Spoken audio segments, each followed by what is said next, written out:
Media में आपका स्वागत है। आज का हमारा टॉपिक है what is matrix. Generally represent a collection of information store in arranged manner. Mathematically it state to set of numbers, variables or function etc arranged in row and column. Matrices are represented by the capital English alphabet like A, B, C, etc. Matrices are used in various branches of science. Some of its applications are to solve the system of linear equation, computer graphics, physics, cryptography and graph theory and mathematics. Order. सबसे पहले हमें order को पता करना है जो इसकी basic knowledge है। The matrix is defined by number of row and column in a matrix. Order of a matrix is number of rows and number of columns. ये एक एग्जांपल है, एक मैट्रिक्स दे रखी है तो इसमें रो कितनी है। जिस तरह कॉपी में आपकी नोटबुक में लाइनें होती हैं उसी तरह इसी में उसी डिजाइन से हॉरिजॉन्टल लाइंस को ही रोज कहते हैं। रोज 1, 2 एंड 3 एंड कॉलम कितने हैं जो ऊपर से गिने जाएंगे, टॉप से गिने जाएंगे। 1, 2, 3 रो साइड से, कॉलम टॉप से। इन नंबर को example number of rows is 3 well number of column is 3, therefore the order of matrix is 3 cross 3. आपको एक बात और होगी, एक रो में यानी जब रो है तो उसमें नंबर ऑफ कॉलम सदा सेम रहेंगे। तीनों रोज में जो फर्स्ट रो है, मान लो इस तरह से ये फर्स्ट रो है तो इसमें 3 ही एलिमेंट है, सेकंड रो में भी 3 है, थर्ड में भी 3, इस तरह से हर रो में सेम नंबर ऑफ एलिमेंट मिले। टाइप ऑफ मैट्रिक्स, तो सबसे पहले है रो मैट्रिक्स। रो मैट्रिक्स जिसमें सिर्फ एक रो, रोज मैट्रिक्स का मतलब जिसमें सिर्फ एक row, matrix has only one row like that. Column matrix, if a matrix has only one column then it is called a column matrix, that is column matrix. हमने कहा कि रो साइड से गिनी जाती हैं, लेफ्ट या राइट जो भी आप साइड लें, रो से राइट साइड आप यूज कर सकते हैं। तो राइट साइड में कितने हैं 1, कॉलम को टॉप से 1, null a zero matrix. If all the entries of the matrix, all the entries of the matrix are zero, called null और जीरो मैट्रिक्स। इसके सभी एलिमेंट क्या होंगे, जीरो।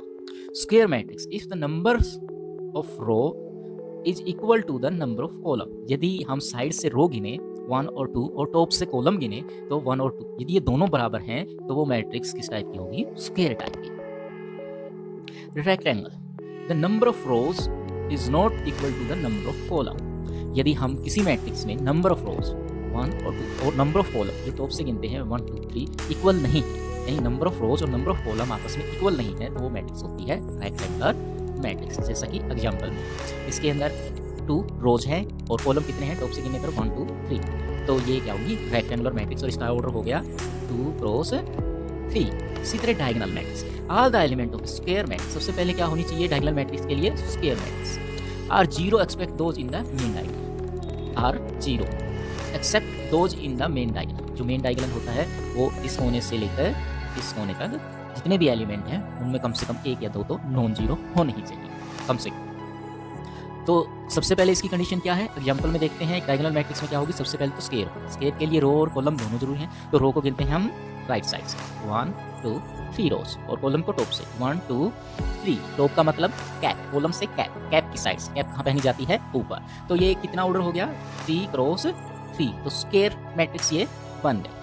अब देखना है डायगोनल, तो मेन डायगोनल वो कहता है कि अपर से लोअर, इस तरह से जो डायगोनल बनेगा इसके अंदर, इस साइड से डायगोनल बनेगा, राइट से अपर लेफ्ट तक जो डायगोनल बनेगा उसमें कम से कम एक एलिमेंट तो नॉन जीरो होना चाहिए, तो वो भी है, तो ये क्या होगी हमारी डायगोनल मैट्रिक्स। अब है 7 स्केलर मैट्रिक्स। स्केलर मैट्रिक्स भी डायगोनल मैट्रिक्स की तरह है, लेकिन डायगोनल मैट्रिक्स और स्क्वायर मैट्रिक्स में थोड़ा सा all the diagonal elements of a matrix, diagonal matrix are same होनी चाहिए, ठीक है। एक स्क्वायर मैट्रिक्स होनी चाहिए, स्केलर मैट्रिक्स के लिए क्या होना चाहिए, एक स्क्वायर मैट्रिक्स होनी चाहिए और उसके डायगोनल एलिमेंट्स सभी सेम होने चाहिए, डायगोनल एलिमेंट्स सभी सेम होने चाहिए। तो देखते हैं स्क्वायर मैट्रिक्स है या नहीं है। तो रो गिनते हैं राइट साइड से 1, 2, 3 और कॉलम कैप से 1, 2, 3, तो 3 क्रॉस 3 एक स्क्वायर मैट्रिक्स। अब एलिमेंट देखते हैं डायगोनल, बाकी सब जीरो हैं, तो यहाँ पर 2 है, ये 2 है, 2 है, बाकी सब जीरो है, तो ये क्या होगी हमारी scalar matrix.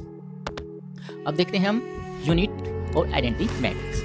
Each diagonal elements, ये स्केलर मैट्रिक्स की तरह है, बस इसमें फर्क इतना है कि जो स्केलर मैट्रिक्स में जरूरी नहीं कि यहाँ 1, 1 हो, ये स्पेशल काइंड की स्केलर, आइडेंटिटी मैट्रिक्स क्या है, स्पेशल काइंड की स्केलर मैट्रिक्स है जिसमें डायगोनल एलिमेंट्स क्या होंगे 1, 1, ठीक है, अब समझ में आ गया। यदि किसी स्केलर मैट्रिक्स में डायगोनल एलिमेंट यदि 1, 1 है तो वो क्या हो जाएगी यूनिट या यूनिटरी मैट्रिक्स।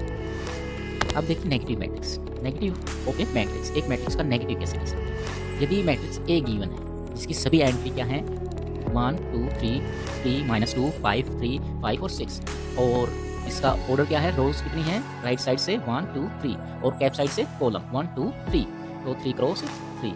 यदि नेगेटिव उसी मैट्रिक्स का नेगेटिव है तो दूसरी जो नई मैट्रिक्स बनेगी उसका ऑर्डर भी 3 क्रॉस 3 होना है। तो इसका 3 क्रॉस 3 गिनते हैं, राइट साइड से 1 2 3, ये राइट साइड से 3 है और कैप टाइप से 1 2 3, तो 3 क्रॉस 3 पहली कंडीशन हमारी ठीक है। अब नेगेटिव में क्या होगा कि जो पोजीशन है उसमें निशान अपोजिट आएंगे। यहाँ पर 1 है तो यहाँ पर क्या आ जाएगा -1, यहाँ पर 2 है तो -2, 3 है तो -3, 3 है तो 3 -3 और -2 है तो प्लस का 2। इस तरह सभी निशान चेंज हो जाए। तो negative transpose of a matrix, किसी चीज़ को बदलना, ट्रांसपोज यानी ट्रांसफॉर्म करना उसमें या किसी और चीज़। इसमें क्या होगा, जो हमारी रोज है, रोज क्या है, जैसे फर्स्ट रोज है ये ट्रांसफॉर्म हो जाएगी फर्स्ट कॉलम में इस तरह से 1 2 3 और 1 2 3। इसी तरह सेकंड रो हो जाएगी और इस तरह थर्ड रो इसमें चेंज हो जाएगी थर्ड कॉलम। इसको मार्क्स किया जाता है टी से या डैश से, टी से या डैश से। तो ए का ट्रांसपोज कैसे लिखा जाएगा, ए की टी से। तो आपको समझ में आ गया होगा। तो इसमें जो रोज हैं वो कॉलम बन जाएंगे और जो कॉलम है वो रो बन जाएंगे। सिमेट्रिक मैट्रिक्स, सिमेट्रिक मैट्रिक्स का मतलब है कि किसी चीज़ की सिमेट्री। तो सिमेट्री रोज में क्या यूज होती है, रो और कॉलम। जब किसी मैट्रिक्स का ट्रांसपोज किया जाता है दोबारा से वही मैट्रिक्स बन जाती है तो वो सिमेट्रिक मैट्रिक्स कहलाती है। जैसे यदि ए है तो ये क्या है, इसकी रो, तो ट्रांसपोज करेंगे तो ये क्या बन जाएगा, कॉलम। ये रो है तो ये बन गया कॉलम, ये रो है तो ये बन गया कॉलम। तो जब हमने देखा कि क्या ये ए के बराबर है तो 1 की जगह 1 है, 2 की जगह 2 है, 3 की जगह 3 और 3 की जगह 3, 5 की जगह 5 और 6 की जगह 6 है। तो 12 है, यही क्वेश्चन हमारा 12। स्क्यू सिमेट्रिक, स्क्यू का मतलब होता है अधूरा या नेगेटिव। जब हम ए का ट्रांसपोज करें और रो और कॉलम में नेगेटिव अपोजिट साइन बन जाए, यानी जो रो और कॉलम्स का ट्रांसपोज करेंगे तो आना तो सेम चाहिए लेकिन क्या आना चाहिए, उसका साइन अपोजिट हो जाना चाहिए। तो रो 0 -5 और 2 एक रो से हमने ट्रांसपोज किया तो क्या कर दिया, हमने इसको कॉलम में बदल दिया।